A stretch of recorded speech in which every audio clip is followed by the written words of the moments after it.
We're exploring a hidden gem in this episode of Etobicoke Spotlight, an underappreciated arts hub built deep within a park many of you have probably driven by 100 times. This episode is exploring the Neilson Park Creative Centre in West Etobicoke. The executive team has seen how much this centre has been able to enrich the lives of its members and are always looking to expand reach and community integration. We'll be meeting with a number of its staff and learning of the Creative Centre's offerings, its history, and why, if you haven't, you should come by and see what this center is all about. Ladies and gentlemen, this is a Neilson Park Creative Centre.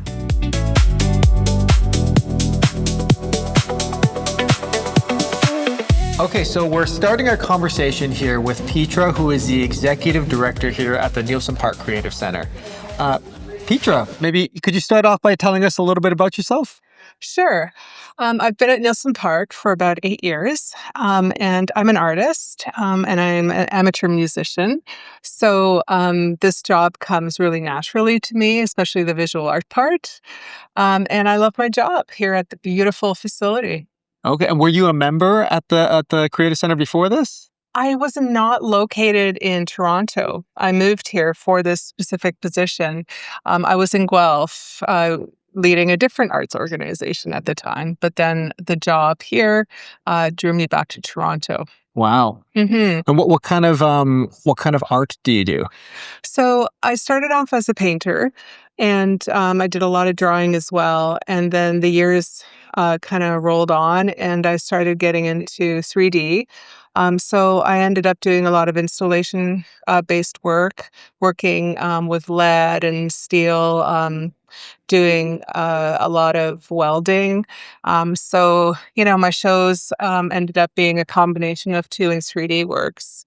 Wow. Wow, that's interesting. And how about you're a musician? What kind of instruments do you play? I'm a drummer, and I'm a total amateur drummer. So I'm a professional visual artist, amateur drummer, but I like banging on the drum. Oh, It's yeah. great. It's a great way to release when you get home after work and you've had a long day. It's a good creative outlet. For sure. Could you tell me some of the history about the Creative Centre? I would love to do that. It's an amazing story, really.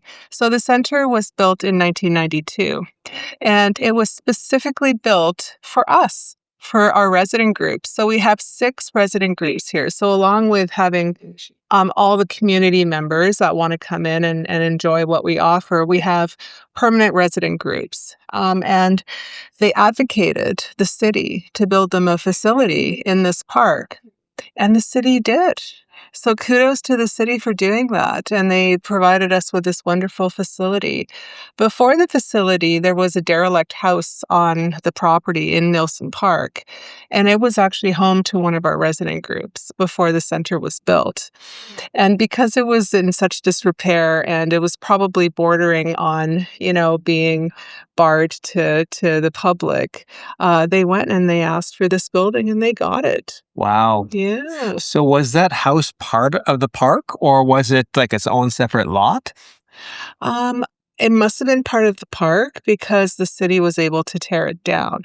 I don't know the exact history of that house. It was called the Willows, though. The Willows. Mm-hmm. Interesting. Yeah. So basically, it was these 6 groups that had come together to advocate for the center to be built, and so this center is really for the 6 groups, I guess, originally. That's right. So at the time, it was 5 groups. I should mention that specifically. Would you like to know the groups? Yes, for Okay, sure. so here's where I have to remember everybody. We have 3 fiber and fabric groups. They're the Etobicoke quilters, the rug crafters, and the hand weavers and spinners. And then we have 2 painting and drawing groups. One's called the Etobicoke Art Group, and the other one's called the Humber Valley Art Group. And each one of those groups have studios, dedicated studios within our facility here. The 6th resident group, and they joined a few years later, is the Calligraphic Arts Guild of Toronto. So those are the 6 groups that remain with us to this day. And everyone except for the calligraphers, because they weren't with us at the time, they went to city officials and they advocated to have this facility built. That's amazing. Were they meeting at the Willows house before this? How did they all, coordinate? Yeah, so The Etobicoke Art Group and I think Humber Valley Art Club, our two painting groups, they use the Willows as their headquarters. And the fiber and fabric artists, they were located in other locations, I think, churches and other available spots in Etobicoke. But they knew each other, as artists often do. And so they formed a coalition of sorts, and they got together and advocated. Who is the art center? Who is this organization? Who is it funded by? So we're not funded by any organization on any level. We're not funded by government or private organizations. So we're completely self-reliant on our operational funds. Now, in terms of projects, we're able to apply for grants. So, if, for example, a lot of the free programs that we offer to the community, they're all grant funded because we do rely on a lot of different streams of revenue to keep us going. Because, like I said, we don't have operational funds. Right, right. I guess any sort of so revenue kind of comes, is this either through grants or through, I guess, some of the programming, like the classes and the summer camps with the kids and things like that? Yeah, so grants do not fund us operationally ever. Okay. They only fund things like free programs.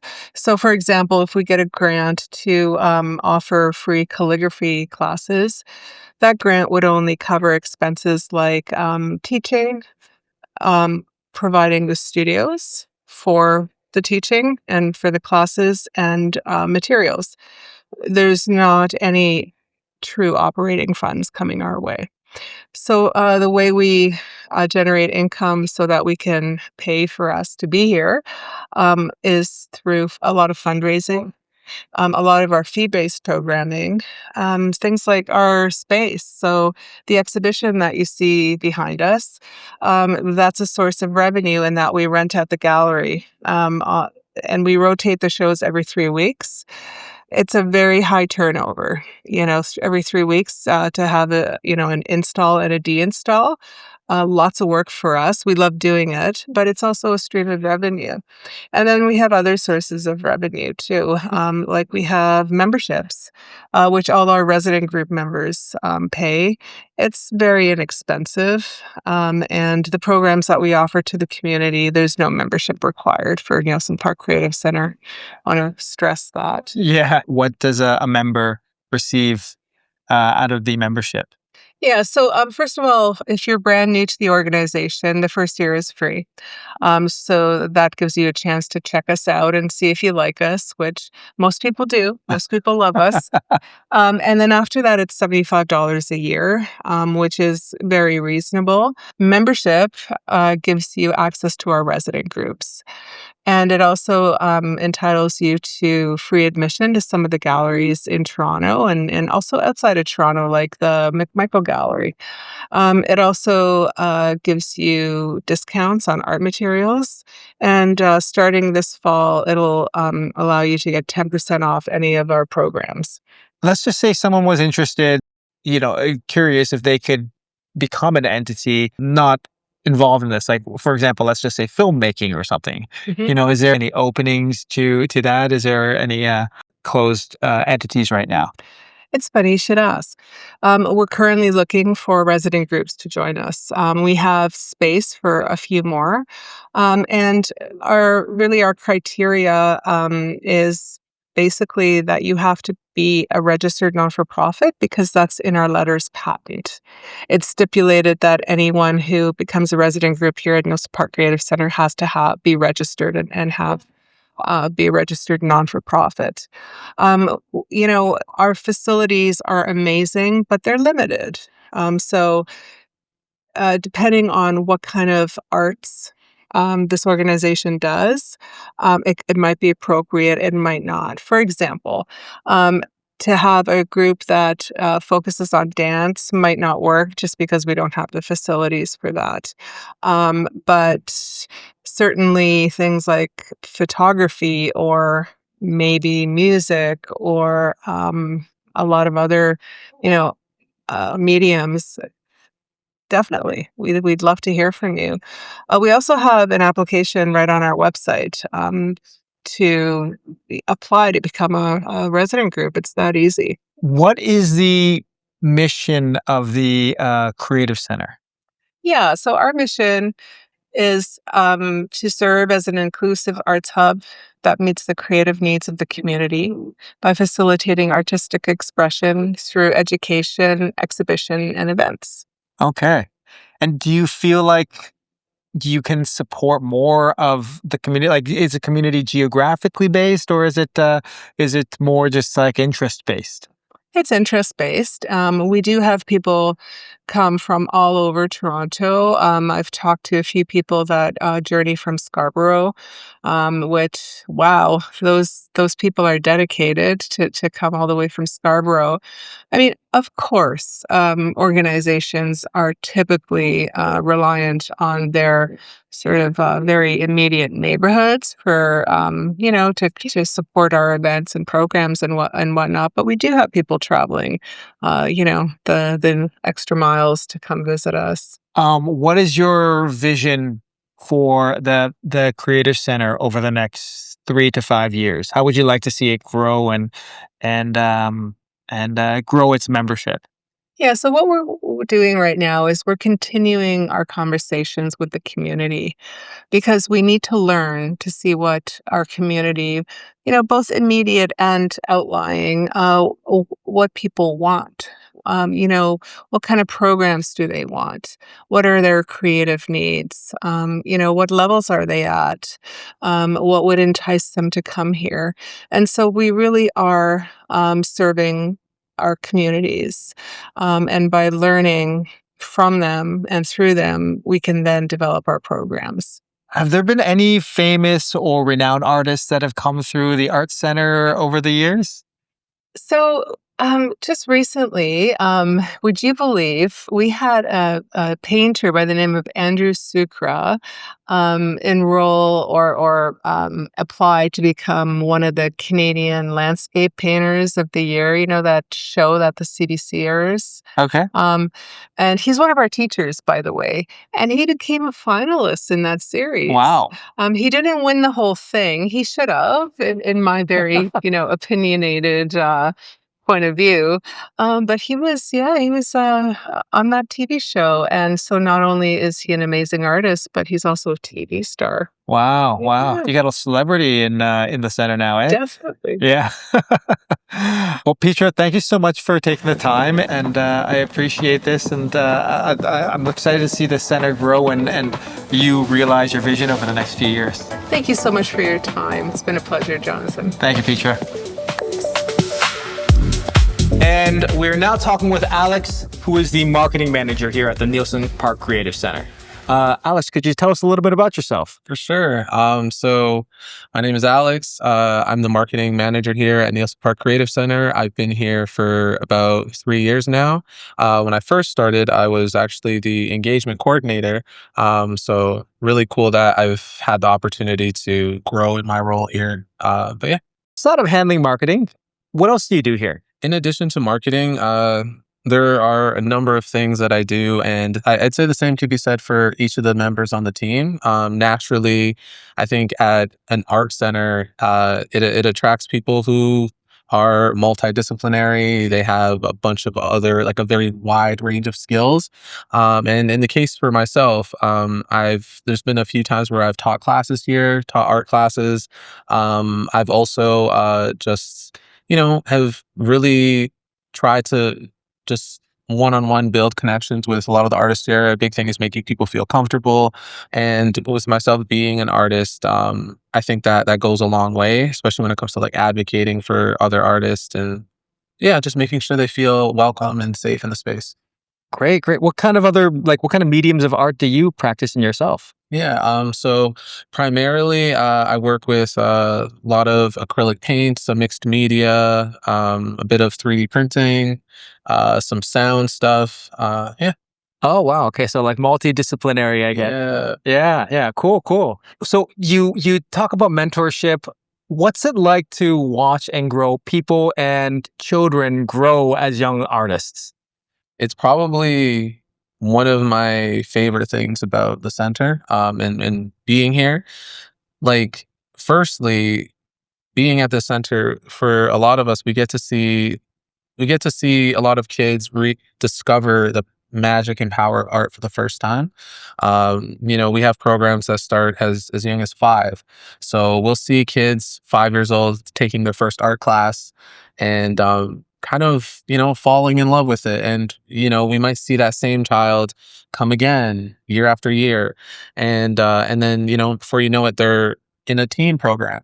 And then before you know it, I know in some cases where it precedes my time here, there's been kids who have said, "Yeah, I've been taking programming here for 10 years, and now I want to volunteer. I'm in high school now."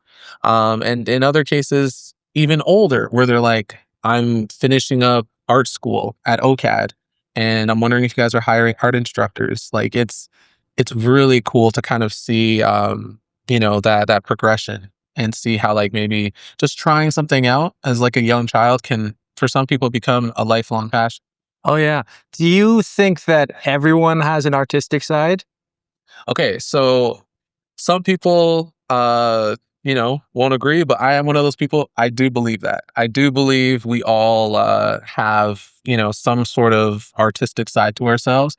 It's just a matter of, figuring out, where it's meant to go. Are you, maybe your outlet is painting. Maybe you're supposed to be writing poetry. But I think we all have, an artistic bone in our body. Yeah. And how do you how do you think is the best way to discover that if you've never really been I guess you never really explored your creativity? The best way to discover that is honestly a place like this, like a community center, because a lot of the times what gets in the way for people and what maybe prevents them from discovering that is, a lot of us think, well, I can't do that. I can't do that thing. And sometimes to get out of our heads a little bit, it's having that community, having a group of people, being in a class and seeing, oh, there's other people who feel the same way and they're just trying a thing. Because I think that the entry point is where I think we can get very wild with our imagination and think like, oh, everybody else has been doing this forever. Who am I to enter this new space? But yeah, I'd say community is a big part of that. Amazing. And there is this very strong community here. Would you say that? Yeah, most definitely. Yeah. Most definitely. Is there like an age range of people here that you think should or could really take advantage at the community center but aren't really? 100%. And funny enough, I would say I fall within that age range, which is an interesting thing. As someone who's been here, I can say for sure, as I mentioned, we'll have like a lot of kids who start taking their first art classes here, a lot of parents signing them up. We might have some teens in the mix, and then we'll have a lot of older adults. But that midpoint, that I want to say early to mid 20s to like early 30s, that like midpoint, I definitely think we could, more people in that age range could benefit from the center. And even from my own experience, I know like I've been in a lot of other art spaces, maybe taking a class or going to a show, and I can say, quite confidently, we have one of the largest spaces for an art center, in, like Toronto, and I definitely think it's a space that can accommodate so many people, and it's just a matter of people discovering it. And I know it's not the easiest to get to for some people, but for me, it's worth the trip, and I hear that a lot. Yes. Yeah, How does developing and nurturing the creative side of people help them?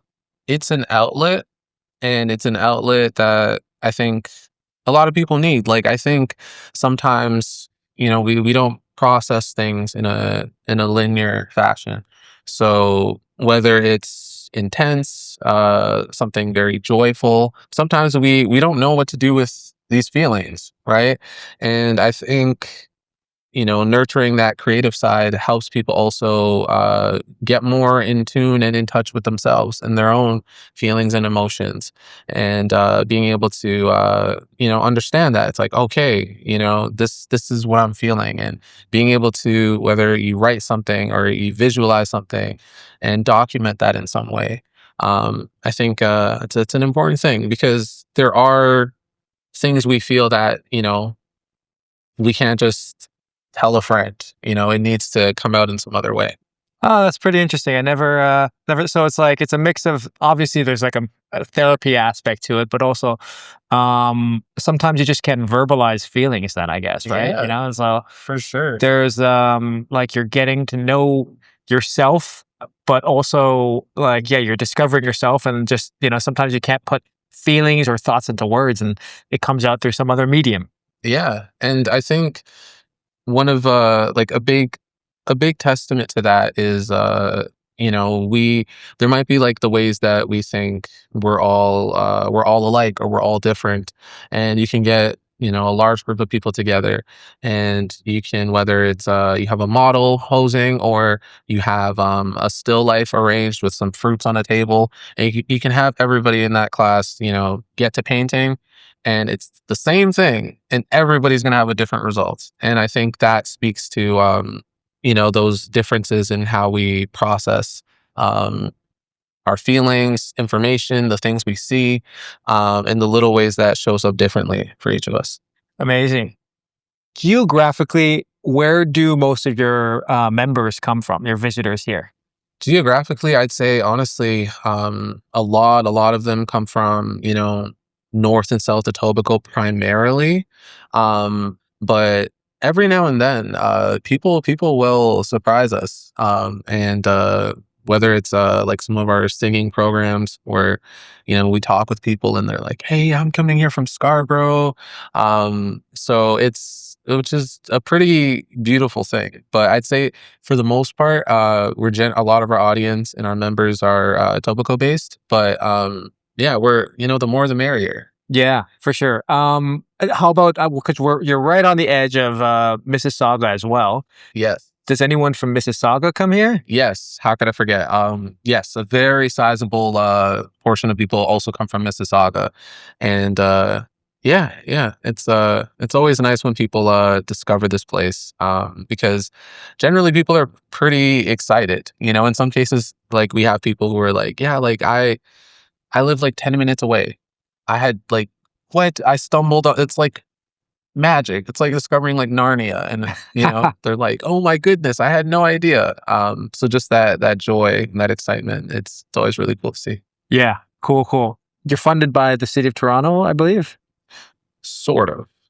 The building is funded by the city, but operationally, everything that we do, whether it's like the exhibitions, the shows, all the programming, that is funded from the organization itself. Okay. But in terms of like the light bill, that's the city. Oh gosh. Okay. So I mean, I guess the reason I asked is, like, you still welcome people to come in from Mississauga. Yeah, Yeah. 100%. I think that's also where we stand out a little bit, because I know, for example, you have the six Lassos, which are the six different arts organizations, and those are directly funded and supported by the city. And I guess they're meant to support a specific geographic location.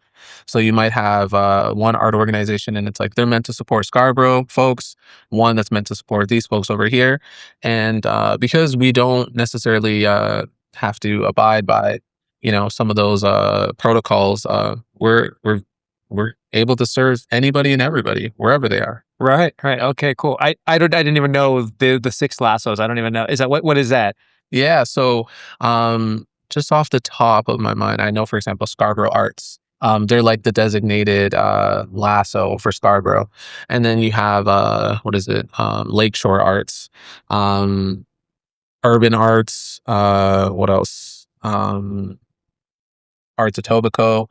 And yeah, and I guess like we're kind of like this interesting hybrid organization where the building is funded by the city, but then because operationally we aren't directly funded by the city, we're kind of like an in-between kind of hybrid organization. Oh, I see. I see. Yeah. Do you guys ever collaborate? Because I think Lakeshore Arts part of Etobicoke as well? Yeah. And then obviously Arts Etobicoke is. Do you guys do collaborations or? We do. We're very regularly will kind of cross-pollinate and intermingle. And a lot of the time, which is really neat, I noticed that a lot of the people who work in these different community centers, everybody seems to have this desire to just help people. And that's a lot of where that comes from, where, as maybe we're talking to folks here and we're like, oh, you know what you just mentioned, Arts Etobicoke has a really great facility for what you're looking for, and that's a lot of what will happen.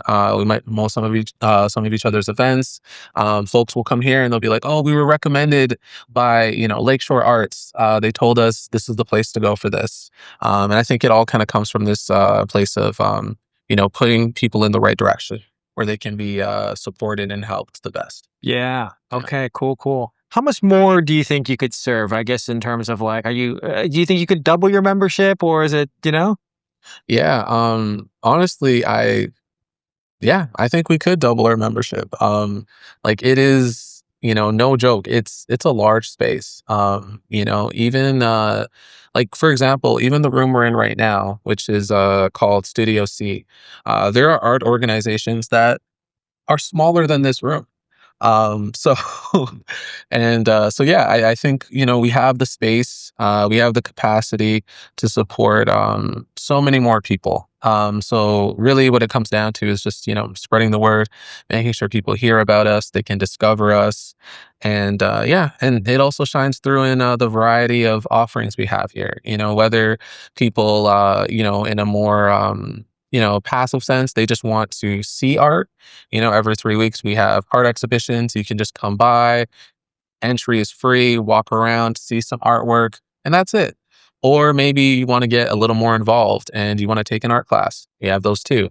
And then on the other end, we have community art groups like the Etobicoke Quilters Guild, where they meet every week. And if you want to get even more involved, that option is there for you as well.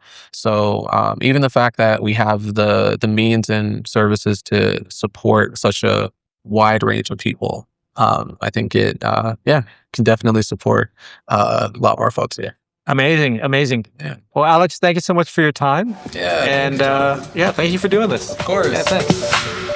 So we're now sitting with Corey, who is the operations manager here at the Neilson Park Creative Centre. Corey, thanks for taking the time. You're welcome.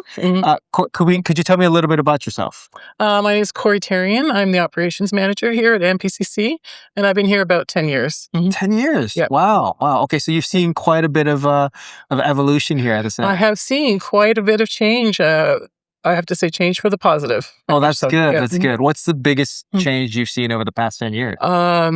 Financially, we're in the green. That's fantastic news. Memberships are up. We have a lot more programming offering. We have a lot more events.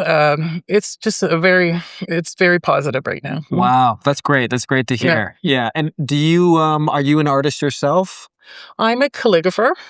I'm a member actually of one of the resident art groups here, the Calligraphic Arts Guild of Toronto. So we meet here once a month, and we practice. We do programming, and we practice our skills. And we actually have an exhibition in the building at the time right now. Oh, amazing! Yeah. As a calligrapher, do you? I guess it's mainly practicing, not practicing, but doing lettering and things like that. Yeah, so it's lettering. We do. There's two types of kind of lettering in the calligraphy world, like broad edge, which is like italic, which a lot of people associate with Gothic lettering that you see. Usually, you see it around Halloween and Christmas time on cards and things like that. And then pointed pen calligraphy, which is like kind of like a wedding script, or it's also called copperplate. Okay. Yeah. I bet you got the best Christmas cards. I do. Well, not the best, but one of them. Yeah. That's amazing. What are some ways that people could use this space that is not currently being used as? So we have 5 different studios and the gallery spaces, and we can use it in so many different ways. The studios are ideal for classes and workshops, especially in art workshops, but also for different types of topics like health and wellness. We also have a lot of business type of meetings. We have AGMs, monthly meetings, condo meetings here as well. We also rent spaces like for community events as well. Um, we've also had musical events here, recitals. It's multi-purpose. We can use it for a lot of different things. Oh, amazing, amazing. Yeah. Do you guys do like birthday parties? Yeah, so we have birthday parties. So NPCC offers birthday parties in packages. We can offer you a package for kids or adult birthday parties, or if perhaps you want to rent a space and throw your own party on your privately, or different types of parties as well, like retirement parties or say a shower, things like that. Okay, cool, cool. Yeah. And if you're doing, let's just say a kid's birthday party Yeah. or, well, I guess an adult birthday party Yeah. too, could you do some sort of, I guess, event or activity and make it part of Yeah, it? so our packages are exciting. We have we have professional art instructors who will lead the party doing an activity of your choice, and then afterwards you can enjoy a cake and presents with your family and friends. Great, Yeah. great. Yeah. So if someone wanted to book a room Yeah. here and host an event, Yeah. what would that process look like? What they do is they could either email or call, and what I do is I'd be checking our calendar and see. I would ask you a number of questions: what type of event you have, how many people are expected, the timing, and then we could look at dates and then which space would be most suitable for your event. So maybe we have we have our smaller studios, maybe for a smaller event, and then we have like our art gallery, which is 1,600 square feet, which could hold about 110 people seated, around 200 people standing. Wow. Yeah. Okay. Are openings for renting these spaces, are they like mostly available in the evenings and the weekends and the daytimes? Like when is this typically available? So it really depends on the availability, but I'm glad to check it out, and then we could take a look at a couple dates. Okay. Yeah. Are there like classes in the evenings that sometimes Yeah. Yeah, so you could hold your event in the evening. A lot of people prefer the evenings, especially if your friends and guests are working. Recitals and things, a lot of them happen on the weekends, and it could be during the day as well. Okay. Yeah. Okay. It really depends on what your needs are. Yeah. Yeah. Well, thank you so much, Corey. I appreciate you taking the time to talk with us about events, and Okay. I hope you get a lot of phone calls and from people looking to book Okay. stuff. All right. Thank you very much. Okay. Really nice talking to you. Yeah, you Okay. too. Likewise. All right. Okay. Thank you. So we're now in the art gallery at the Neilson Park Creative Centre, and I'm here with Julia, the programs manager. Julia, could you tell us a little bit about yourself?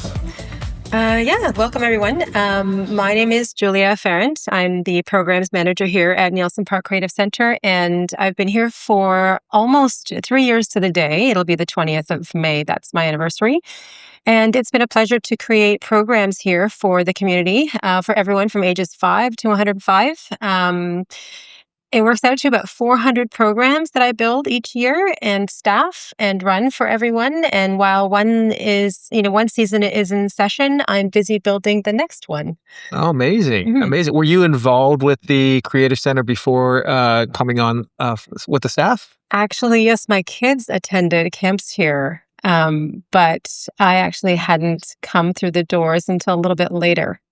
Wow. And yeah, I was amazed. So I got really excited about the idea of working here, Yeah. having had a strong arts background. Oh, okay. Okay. What did you do? Did you like study in school, like for art? Well, I think what this job requires is a lot of sort of project management and organization skills, but also a lot of, creativity and ability to understand artistic mediums. So as an artist, as a designer, and as a project manager and event coordinator, everything came together. So from my numerous, careers in the past, I'm putting all of that experience to work here.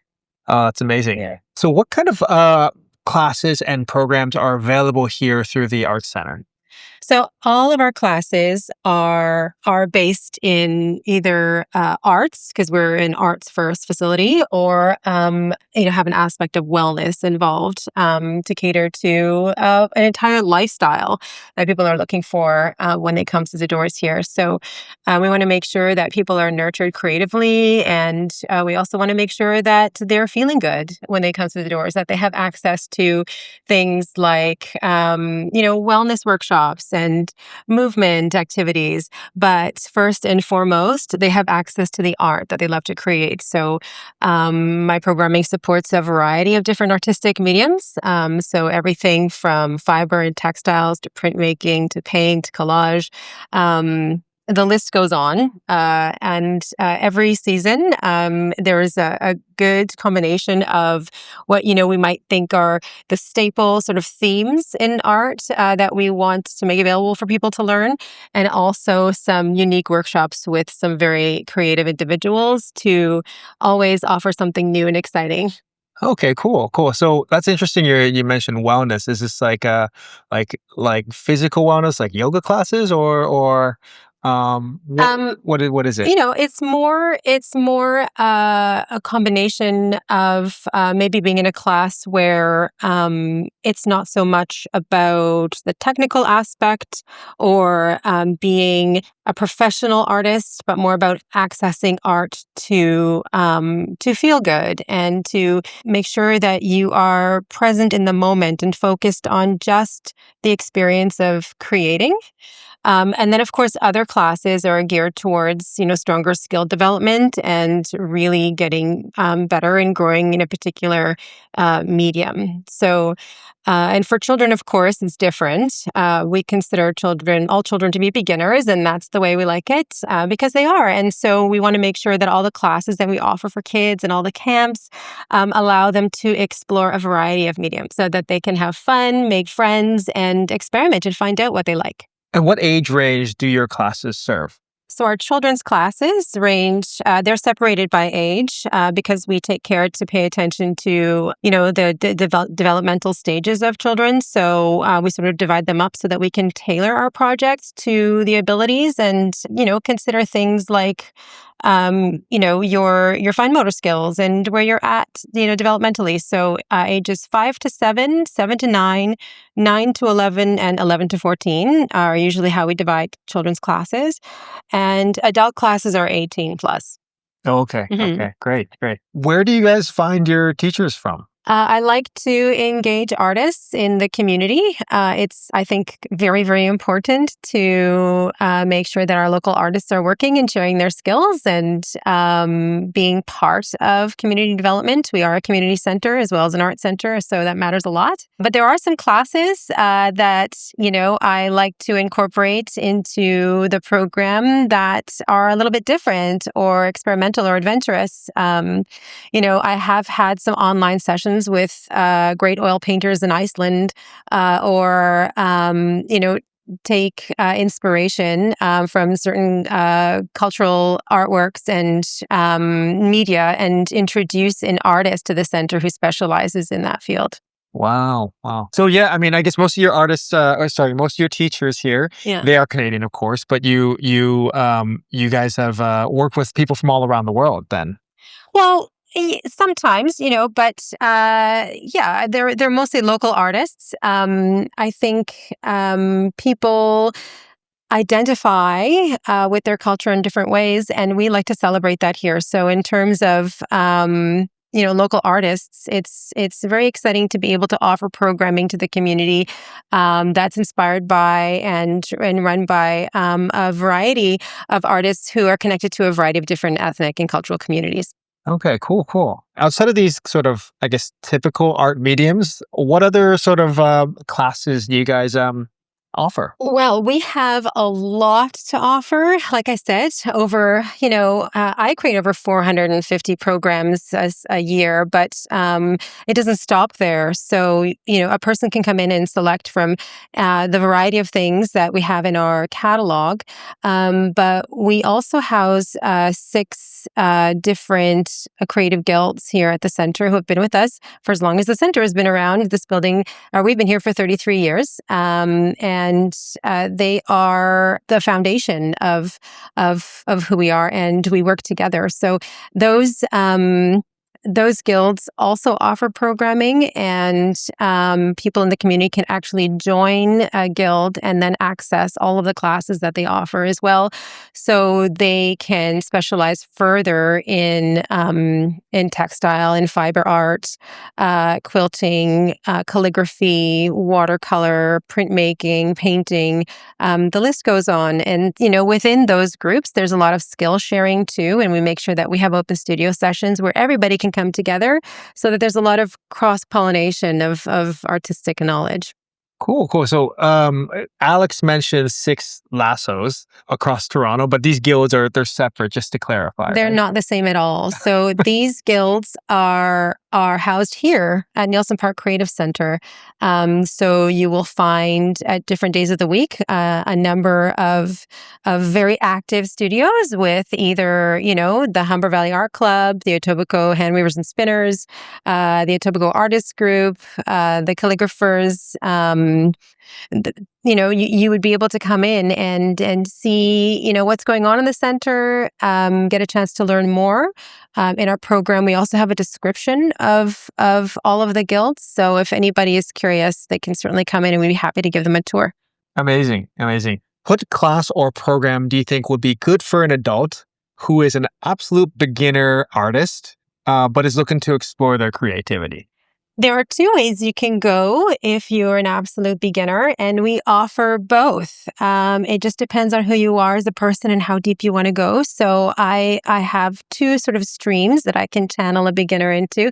A lot of our classes, by the way, are open to all levels because, wondering or defining the level of artist that you are is very subjective. Like, one person may feel that they are experienced in a certain medium after having taken 3 classes, and another person may think they're experienced in a certain medium because they've been painting for a lifetime. So it's all about, how the individual is feeling, and we certainly encourage everybody to try and join the group. And our instructors meet people where they're at in their practice.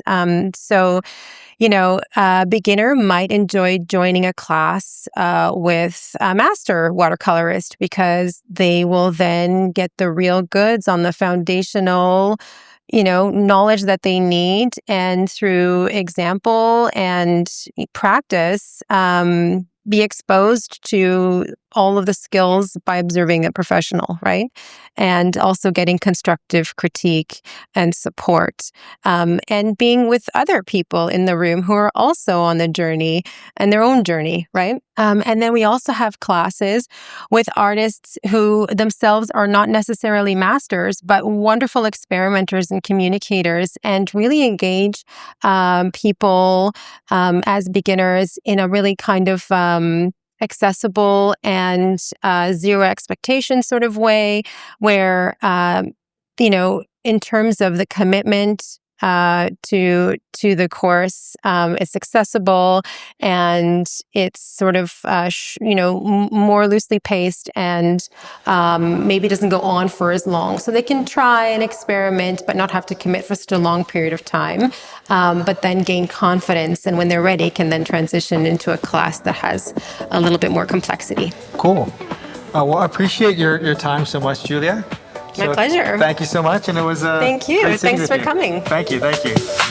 This is an amazing place that a lot of people could benefit from, whether you're looking to host an event, learn a new hobby, or nurture your kids' creative side. So come visit this creative center in Neilson Park and visit neilsonparkcreativecentre.com to learn more. Thanks for watching. Cheers.